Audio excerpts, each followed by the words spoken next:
Մարդ երբ որ իր հայրենիքից զրկվում է, իր տունուտեղից զրկվում է, իր ունեցվածքից զրկվում է,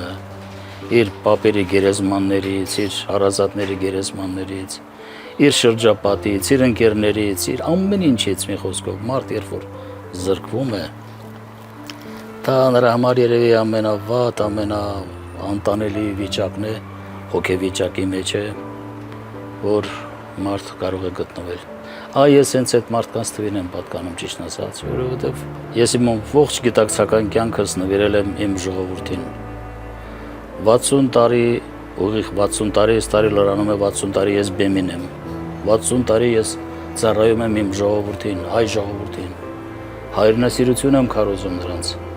Եվ պատահական չէ, որ այս 88 թվականի այս շարժումը հենց նրանից հաջորդող այդ պարտադրված պատերազմում մենք հայերս, Սփյուռքը, Հայաստանը, Արցախը միասին կարողացանք հաղթող դուրս գալ, որովհետև այն ժամանակ հայրենասիրական ոգին մարդկանց սրտերում էր, մարդկանց ուղեղում էր։